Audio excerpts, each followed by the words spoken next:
Capítulo 1.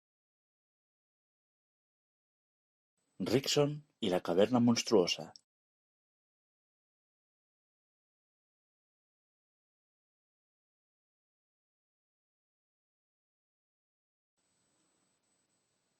Un nuevo día en Monsterland. Monsterland se despierta ante un nuevo día, sus habitantes preparados para dar lo mejor de sí mismos y, lo que es más importante, listos para vivir sus vidas sin miedo a los monstruos. Ha pasado solo una semana desde la última vez que vimos a los 4 héroes, totalmente enfocados en la construcción de sus respectivos pueblos. Como os podréis imaginar, los resultados han sido los esperados. Todo gracias a la velocidad y el entusiasmo de los héroes, que convirtieron sus hogares en puntos clave y lugares seguros dentro de sus regiones.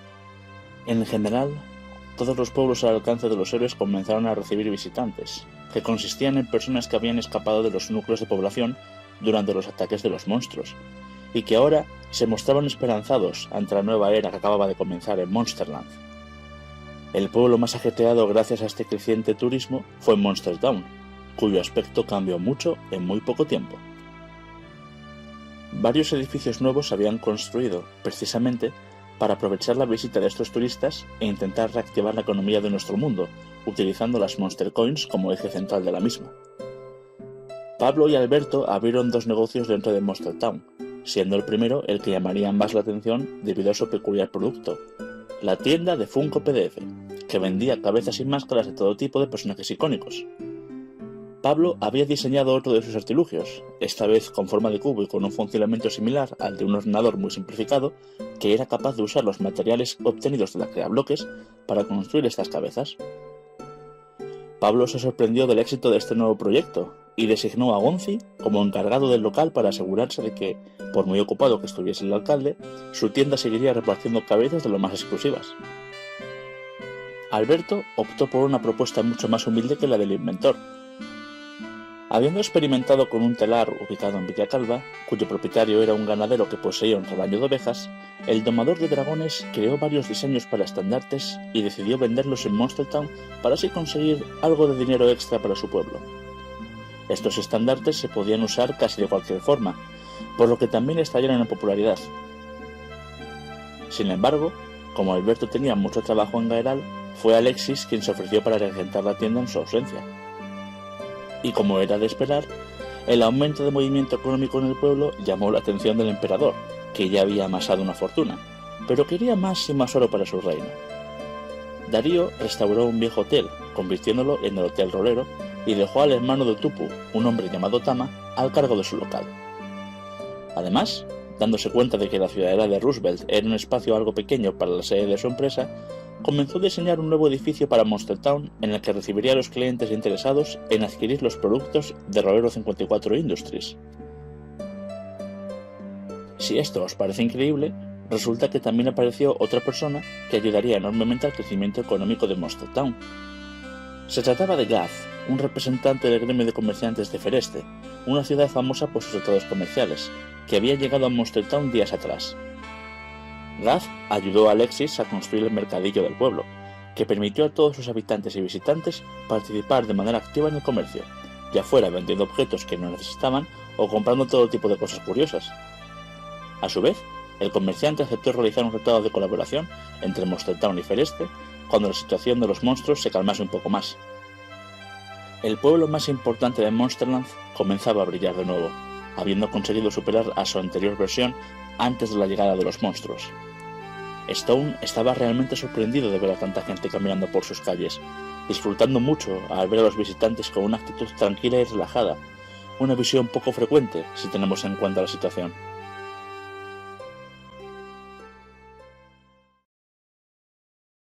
Darío en Roosevelt, el gremio creciente. El sol también comenzó a brillar en la región de Southwest, con el pueblo en un estado mucho mejor que antes. Al oeste del tranquilo poblado se encontraba otra pequeña villa, que Darío llamó Pueblo Lavanda, y justo al lado se alzaban las imponentes murallas de la ciudadela de Roosevelt, una fortaleza inexpugnable y protegida por los valientes soldados del gremio de aventureros de Roosevelt. En la zona más alta de la sede del gremio se encontraban los aposentos de Darío, donde el emperador estaba contando su dinero, mirando las monedas de oro con una sonrisa de triunfador en su rostro. Se escuchó como alguien picaba a la puerta de la habitación, y Tupu la abrió lentamente, saludando a su jefe. Darío se lamentaba de no poder seguir disfrutando de su fortuna, pero no hizo esperar a su secretario y lo acompañó en su camino a la salida de la ciudadela, aprovechando el trayecto para repasar sus labores diarias. Tupu informó a Darío de que los aventureros del gremio estaban cumpliendo con éxito la misión de explorar los alrededores de Roosevelt, habiendo construido puestos de vigilancia y refugios en las zonas más lejanas. La capitana Shelley era la encargada de liderar a los soldados, y fue quien tomó la iniciativa durante las expediciones. Debido a esto, Darío podía dedicar más tiempo a visitar los pueblos que habían contratado sus servicios de protección y podría también mandar a Shelley junto a varios soldados para ayudarle. El gremio de aventureros estaba creciendo con éxito. La capitana ya había partido hacia el sur, por lo que Darío tenía que enfrentarse a un grupo de monstruos que, de acuerdo a los informes de los soldados, rondaban en la entrada al bosque de Sudlest. El emperador puso rumbo al bosque para empezar el día de la mejor forma posible, pegándoles una tremenda paliza a los monstruos. Al caminar hacia su destino y pasar junto al islote de Ladmin, Darío estaba pensando en la distancia que separaba a Roosevelt de Monstertown, y fue entonces cuando se le ocurrió una idea. Sin embargo, iba a necesitar la ayuda de Pablo para ponerla en práctica, por lo que decidió visitar Monstertown más tarde para reunirse con el alcalde. Alberto en Gairal, cosechas crecientes.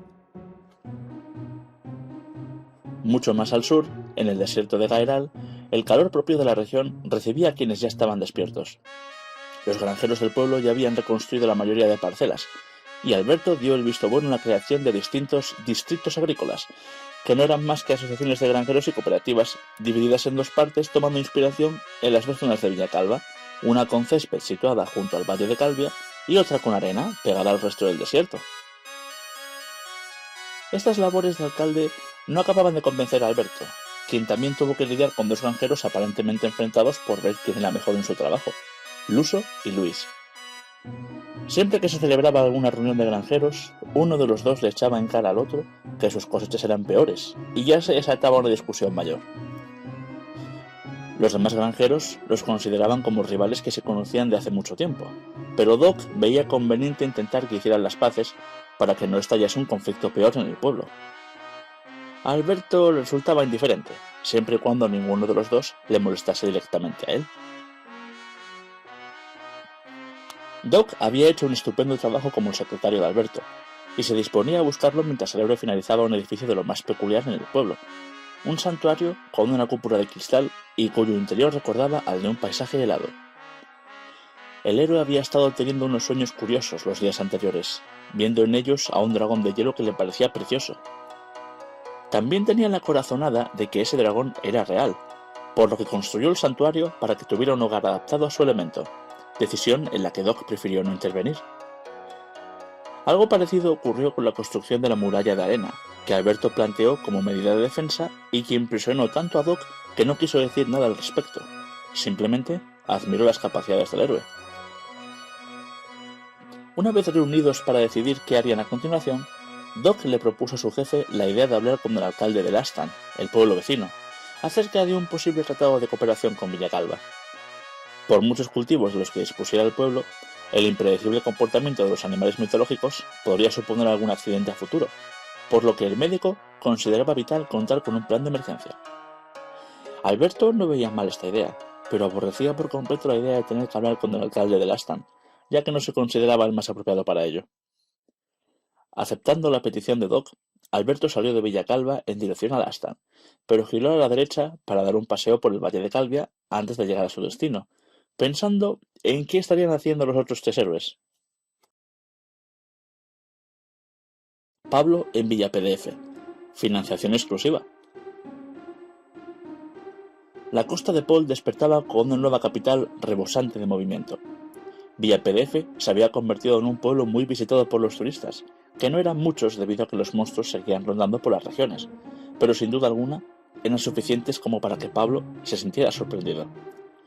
Algo que se preguntaba el alcalde era cómo tanta gente había oído hablar del pueblo, si supuestamente las regiones de Monstrand no están conectadas por culpa de los monstruos oscuros.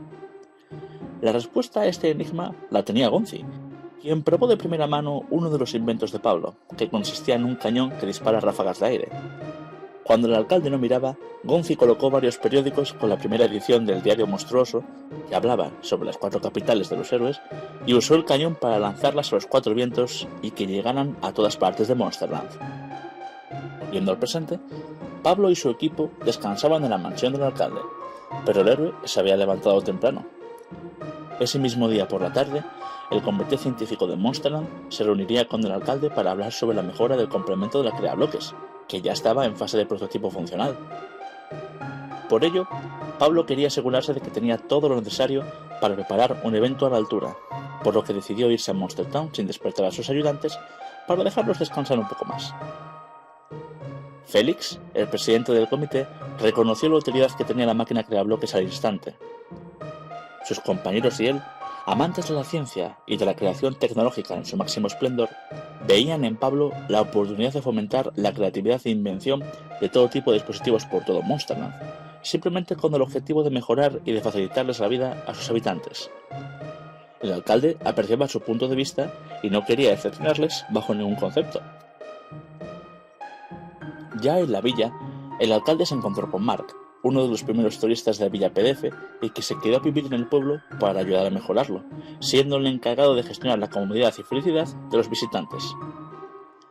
Pablo le contó sus planes a Mark, y él prometió decirles a Gregory, Lucía y Brett que el héroe no tardaría mucho en volver, avanzando hacia la salida del pueblo y recorriendo el puente para coger el rail rolero hacia Monster Town, donde visitaría el mercadillo para comprar un par de decoraciones que creía imprescindibles para su evento. Alexis en Monster Town, la grieta simétrica. Por su parte, el arquitecto prodigioso tampoco se quedaba atrás, y ya había comenzado su día en Monster Town. Primero visitó la tienda de talleres Prodigio y habló con Zabs, el encargado, sobre los pedidos de bloques que atenderían hoy. Luego, tras recibir una petición urgente, Alexis visitaría el cementerio para reparar la casa de Eric, el sepulturero, quien le dio las gracias por su trabajo. Y para recargar fuerzas, más tarde el constructor visitó la taberna de Sirian, hablando con el propietario sobre el crecimiento de Monster Town. El tabernero también le habló al héroe de un chico llamado Antonio Pino, que abandonó el pueblo durante los asaltos de los monstruos. Sirian esperaba verlo de vuelta, pues Pino había sido, durante mucho tiempo, uno de los habitantes del pueblo que más trabajaba para su mejora. Alexis lamentaba no poder conocerlo todavía, pero estaba seguro de que, tarde o temprano, acabaría apareciendo. Tras tomar un café y recargar energías, Alexis se despidió de Sirian y abandonó la taberna, partiendo en busca de Rick. Su secretario le esperaba en el Parque Pixel, donde ambos hablaron sobre todo el trabajo de Talleres Prodigio y ciertas tareas de las que tendrían que encargarse. Pero antes de que pudieran ponerse con ello, Helio apareció de repente y se acercó a ellos, algo alarmado. Siguiendo al cartero, que había visto algo que le parecía preocupante en la plaza de Ulises, Alexis y Rick bajaron hacia la zona inferior de la plaza. Helio tenía razón. Había aparecido una enorme grieta en la pared, además de que varias rocas sueltas se encontraban tiradas en el suelo, indicando que la estructura había comenzado a derrumbarse parcialmente. Alexis examinó de cerca la grieta, dándose cuenta de que presentaba un diseño muy artificial. Usando su cuaderno de notas para dibujarla, describió la forma de la grieta como una S algo torcida, preguntándose por qué parecía ser perfectamente simétrica. Para evitar que nadie se hiciera daño si los bordes de la plaza se venían abajo, Alexis le pidió a Rick que lo acompañara al ayuntamiento a buscar unas vallas de seguridad, mientras Helio se quedaba en la plaza inferior para avisar a quienes pasaran por allí. Reparar la estructura sería lo siguiente que haría el constructor, ya que la fuente sobre la plaza podría causar estragos en los sistemas de circulación del agua si llegaba a derrumbarse gran parte de su superficie.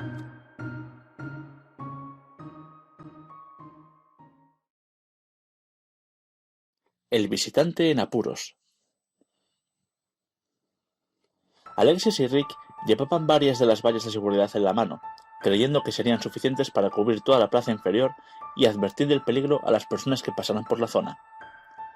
Al abrir la puerta del ayuntamiento, Alexis chocó de frente con una persona que entraba a toda prisa, echándose ambos para atrás. Disculpándose por lo ocurrido, el constructor posó la valla para comprobar que la otra persona estaba bien, y el hombre también pidió perdón por no tener más cuidado. Esta persona se veía muy nerviosa, con su rostro mirando de forma preocupada al constructor. Alexis le preguntó si podía ayudarle en algo, a lo que el hombre aclaró su garganta y respondió que sí, que necesitaba la ayuda de alguien fuerte y valiente. Sin pensárselo dos veces, el arquitecto aceptó ayudar al hombre en apuros, pero no estaría solo en esta nueva e inesperada aventura. De repente, Pablo apareció caminando desde la calle del mercadillo. Darío salió de la derecha junto a Tupu y Alberto saludaba desde la copa de un árbol frente a las puertas del ayuntamiento. Los cuatro héroes habían coincidido en el momento más oportuno, y fue entonces cuando el hombre cayó en la cuenta de que estos cuatro jóvenes eran los héroes de los que tanto había oído hablar, creyendo que eran los únicos que podrían ayudarle. Rick y Tupu se ofrecieron voluntarios para colocar las vallas de seguridad y proteger la grieta mientras los héroes atendían a este visitante, algo que los cuatro agradecieron, y junto al hombre comenzaron a caminar hacia el comienzo de la avenida Initia. El caballero en apuros se disculpó de nuevo por su nerviosismo, y se presentó como Thomas Rickson, un investigador que acababa de llegar a Monster Town junto a su ayudante Luciano.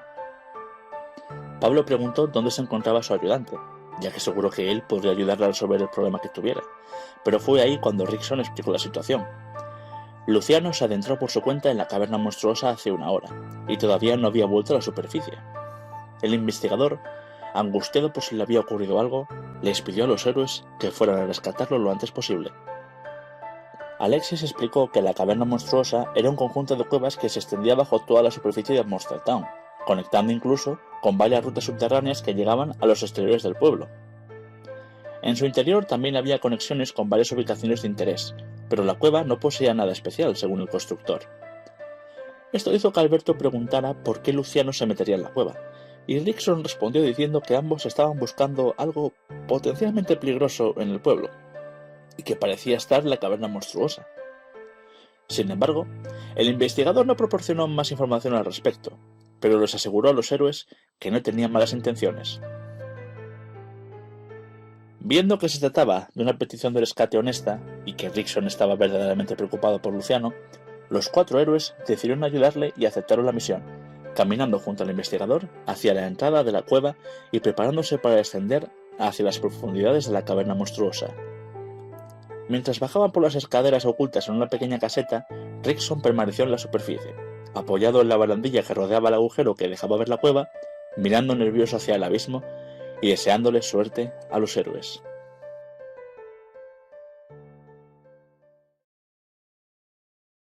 La caverna bajo Monster Town. Habiendo descendido por las escaleras bajo la caseta, los héroes ya habían llegado a la zona superior de la caverna monstruosa. No había nada que llamara la atención en las paredes y suelos de roca, pero sí que parecía haber otro camino de la cueva, separado de la plataforma superior por un pequeño muro de piedra. El camino que continuaba bajando contaba con unos escalones de roca que los héroes siguieron, llegando a una bifurcación. En el camino de la izquierda encontraron una sala cerrada con los restos de una hoguera, indicando que Luciano había estado aquí, pero no se encontraba por ninguna parte. Volviendo atrás, los héroes avanzaron hacia la derecha y siguieron descendiendo, llegando a otras escaleras de mano. Bajo este nuevo pasadizo se encontraba una plataforma separada de una sala de gran tamaño, formada por múltiples caminos separados por los pequeños muros de roca y con varios pilares de piedra que se alzaban hacia lo más alto, creando pequeñas pasarelas que los unían de forma estable. Aprovechando que habían llegado a un punto central de la cueva, Alexis les explicó a sus compañeros que esta era la sala de las columnas y que desde ella se podía acceder a la mayoría de rutas que recorrían la caverna monstruosa. Los héroes decidieron usar esta sala como punto de referencia, y Darío le preguntó a Alexis cómo recordaba también la estructura de la cueva. Él respondió que 4 días atrás había explorado un poco los caminos que salían de la sala de las columnas por pura curiosidad. Al avanzar por un pasaje trasero, los héroes llegaron a otra bifurcación. A la izquierda se encontraba la sala de las columnas, una zona desde la que podrían acceder a otros 2 nuevos caminos. A la derecha, unas escaleras descendían todavía más.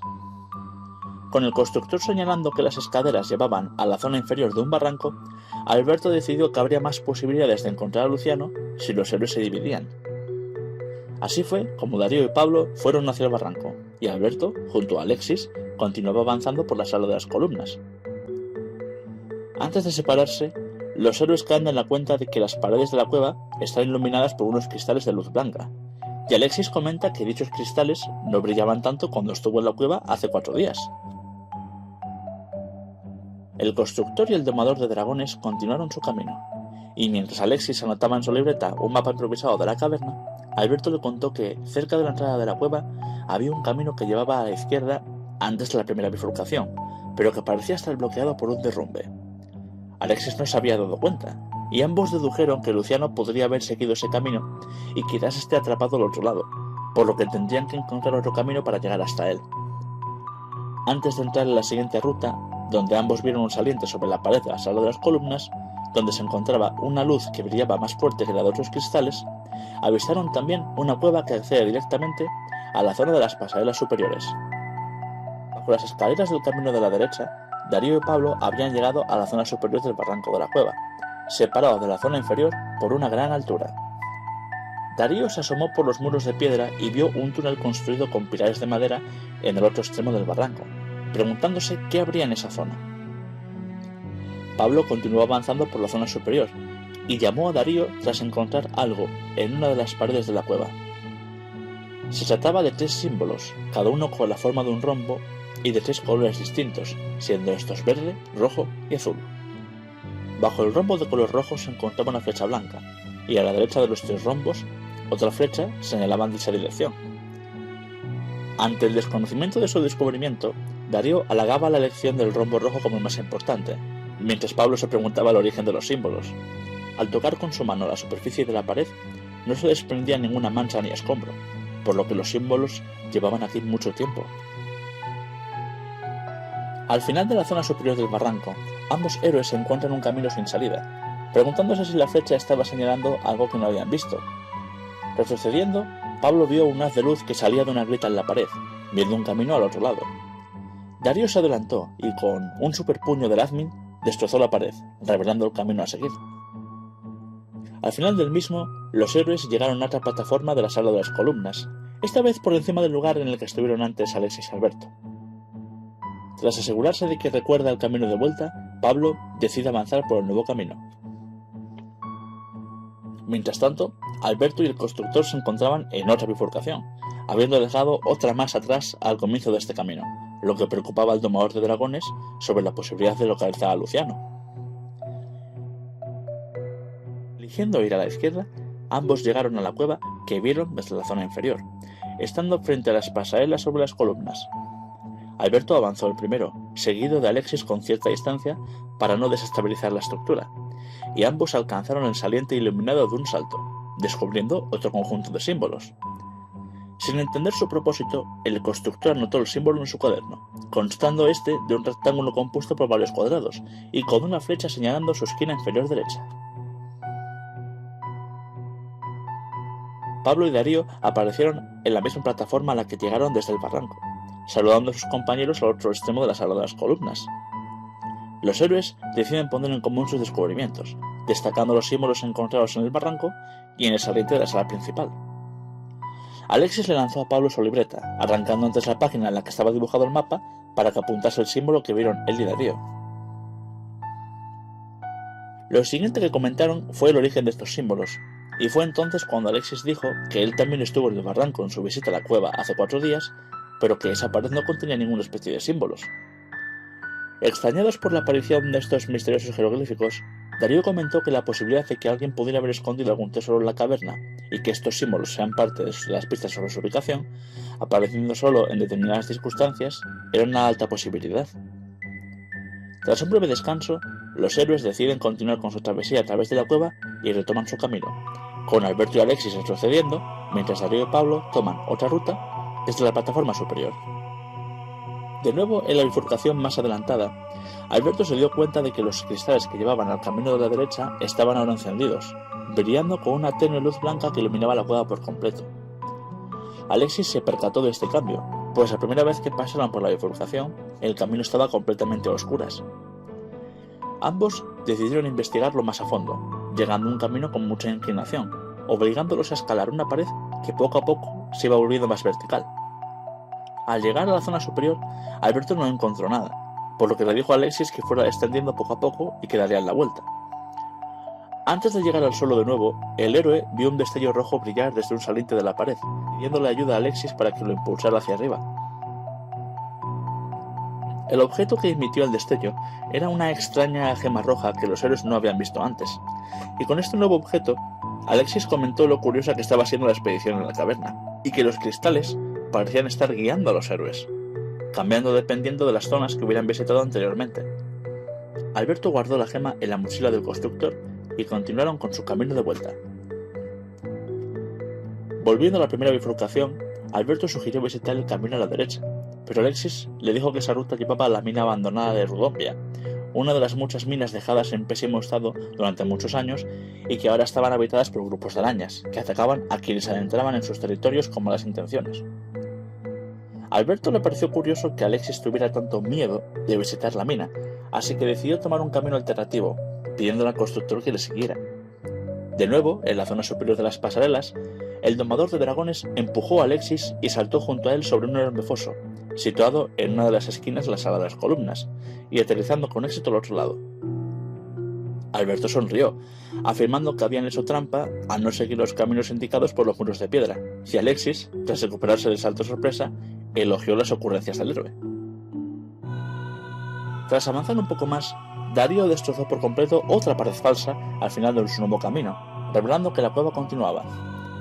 Pablo y él encontraron poco tiempo después unos símbolos en el suelo de una gruta, idénticos a los que Alberto y Alexis habían encontrado en el saliente de la sala de las columnas.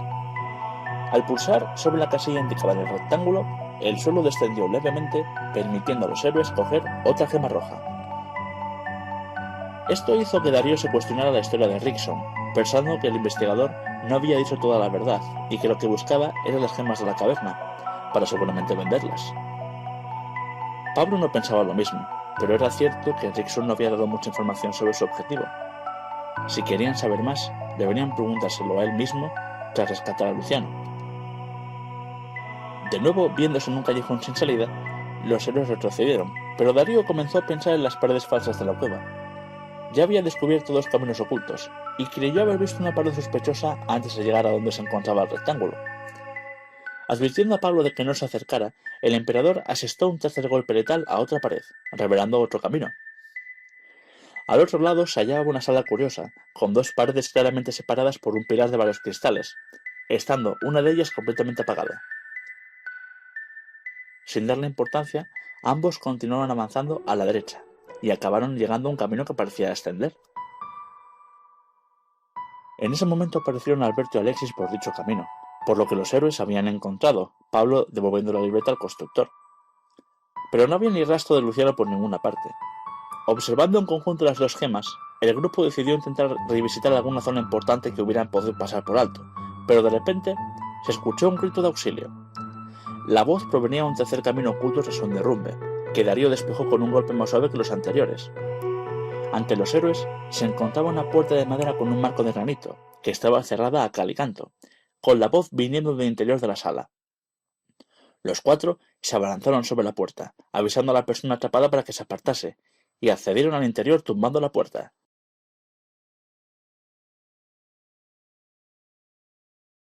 Luciano y el santuario. Esta sala era especial, y los héroes podían notarlo. La estructura era extrañamente artificial, presentando esquinas y un diseño en general mucho más compacto que el resto de paisajes de la cueva. Prestando atención delante de ellos, los héroes vieron a la persona atrapada, que rápidamente se presentó como Luciano, el ayudante de Rickson. Después de tantas vueltas por la cueva, Luciano había aparecido. El ayudante les explicó a los héroes lo que había ocurrido. Al descender por la cueva y girar a la izquierda, Luciano encontró la otra entrada al santuario, pero al abrir las puertas, provocó un temblor muy leve que bloqueó con un derrumbe la ruta de salida, siendo este el derrumbe que Alberto había visto de reojo cerca de la entrada de la cueva. Darío preguntó por qué Luciano llamaba a esta sala santuario, y el ayudante explicó que diversas cuevas repartidas por todo Mondstadt tienen en su interior una sala parecida a esta, con una estructura simétrica. Alexis y Alberto hablaron a favor de su explicación, ya que ambos vieron salas así en otras cuevas. Sin embargo, el constructor afirma que, en su visita de hace 4 días, las puertas del santuario estaban ocultas, pues él pasó por la misma zona que Luciano, pero no vio ningún tipo de puerta en la pared. Alberto aprovechó este momento para presentarse a sí mismo y a sus compañeros ante Luciano, pero el ayudante ya se hacía la idea de que estaba en la presencia de los 4 héroes.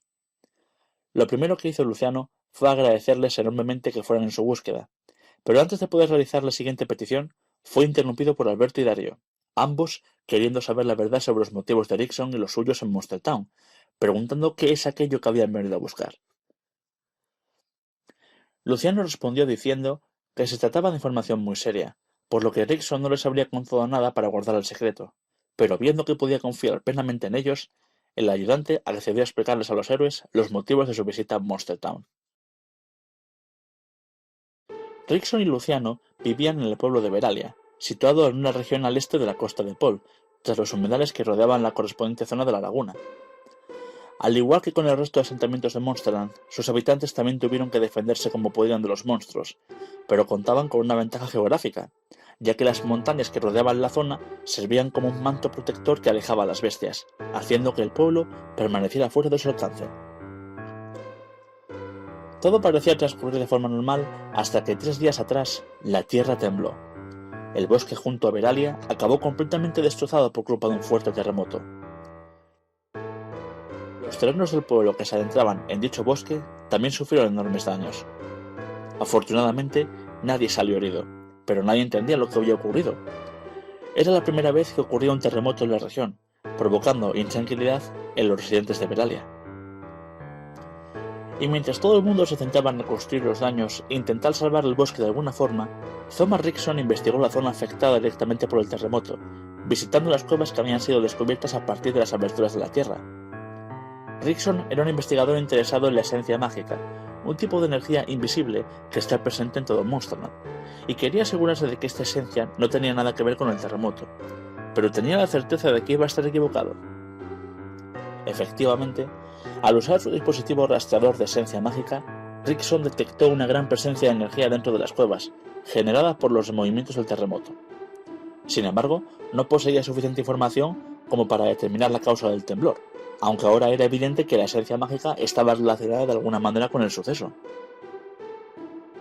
El rastreador brilló una vez más, indicando un camino que se dirigía hacia el oeste, mostrando un haz de energía mágica. Rickson, junto a Luciano, decidió partir en busca del origen de esta energía para intentar entender el origen del terremoto. Los habitantes de Veralia dieron el visto bueno a este viaje de investigación, y ambos partieron hacia su destino. Como ya os podréis imaginar, ese lugar que buscaban ambos era Monster Town.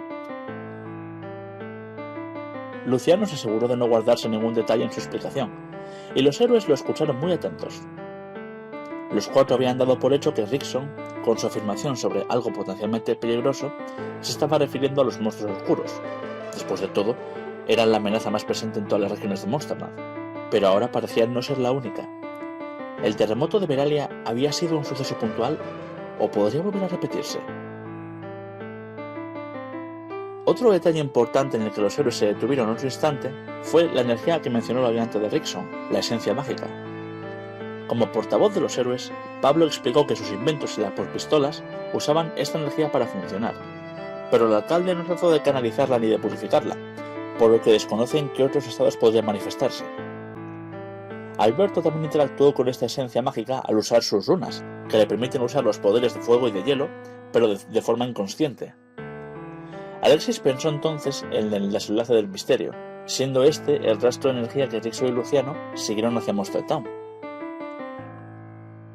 Según las palabras del ayudante, el rastro de energía mágica mostraba su origen en la caverna monstruosa, y muy probablemente en el santuario donde se encontraban todos en ese momento. Pero no parecía haber nada que pudiera causar algo tan destructivo como un terremoto. Darío admitió que no se creía en la historia del todo, y cuando Alberto le preguntó a Luciano por qué descendió a la cueva sin Rickson, él respondió que quería llegar cuanto antes al origen del rastro mágico para poder regresar a Veralia y resolver el misterio, pero ahora no lo tenía tan claro. Seguía sin poder explicar el origen del terremoto, aunque estuviera en la sala donde emanaba el rastro. Pablo sugirió volver a la superficie junto a Luciano y pedir el rastreador de esencia mágica a Rickson, para así poder confirmar que el santuario es el origen del rastro que ambos siguieron.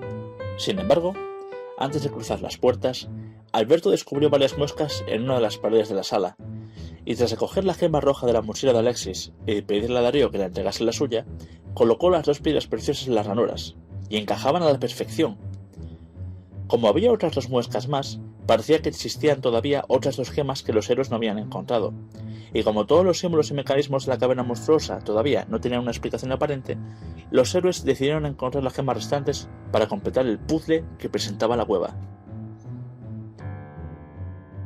Fue en ese momento cuando Alexis se percató de un detalle clave. Luciano mencionó que el terremoto de Veralia ocurrió hace 3 días, y su anterior visita a la cueva había sido hace 4 días.